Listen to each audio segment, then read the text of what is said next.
Let me start with a little confession. The internet is an incredible place for travel inspiration and absolutely terrible for travel truth. Somewhere along the way, travel advice stopped being about reality and started being about clicks and aesthetics and people pretending they're having a better time than they actually are. So today, we're going to do a little cleanup. These are the biggest travel lies the internet keeps telling you. And if you've ever come home from a trip thinking, why didn't this feel like it was supposed to? This episode's for you. Lie number 1, you can do it all. No, you cannot. And trying to will ruin your trip. The internet loves itineraries that look like a military operation. You know, you're in the city at 8 a.m., you're in a museum at 9, you're in a landmark at 10, train at noon, sunset viewpoint at 6, dinner at 9.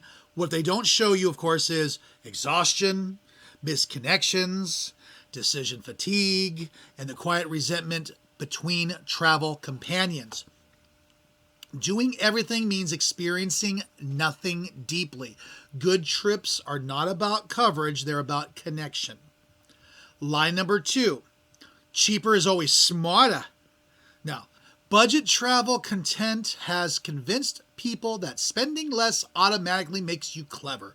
Okay, sometimes it does, sometimes it doesn't. What cheap usually costs you is bad locations, extra transportation, lost time, stress, inconvenience disguised as adventure. Look, saving $40 a night but adding 2 hours of commuting per day is not a win.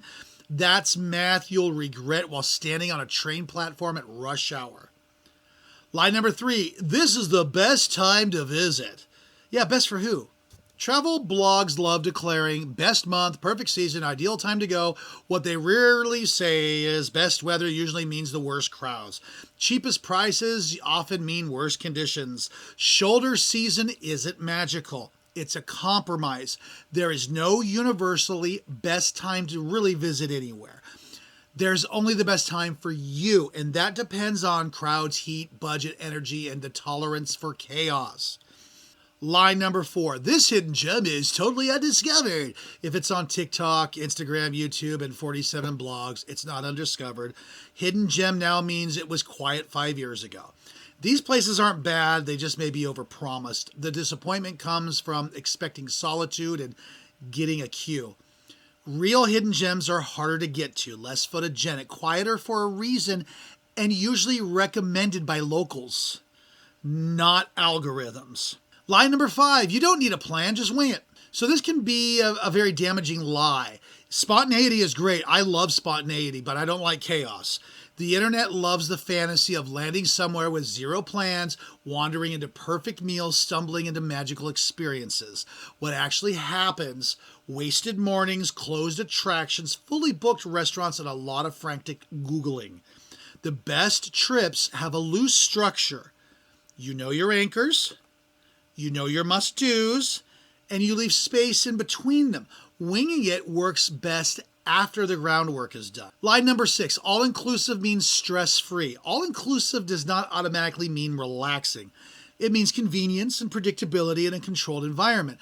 For some people, that's fantastic, but for others, it's repetitive food, forced schedules, a strange guilt of feeling like you should be getting your money's worth. Stress-free travel isn't about what's included, it's about fit. Lie number 7, luxury travel is only for rich people. This one drives me nuts. Luxury is not a price tag, it's a feeling. Luxury is not rushing, staying somewhere that makes sense, fewer mistakes, smoother days, less friction. I've seen modest budgets feel luxurious and massive budgets feel miserable. Luxury travel's about time, flow, and intention, not champagne photos and butlers. Lie number 8, influencers travel like this all the time. No, they don't. What you're seeing is comped stays, hosted experiences, staged moments, and a highlight reel with the hard parts cut out. They're working, they're not vacationing. Trying to recreate influencer travel is like trying to recreate a movie set. It looks good on camera, but it's exhausting in real. Lie number 9, if it went wrong, you planned badly. No, sometimes things just go wrong. The weather, there's delays, there's illness, borders get closed, human error. Good travel planning doesn't prevent problems, it just absorbs them. The goal isn't perfection, it's resilience. So here's the truth: the internet doesn't sell well. Great travel isn't about doing everything or spending the least, following the trends, or copying someone else's trip. It's about knowing what you want, protecting your time, and designing trips that feel good instead of looking good. The internet sells fantasy. Experience delivers reality, and reality, when done right, is way better. Well, that's it for this week. Next episode, which will be coming in just a couple of days, we'll be seeing you then.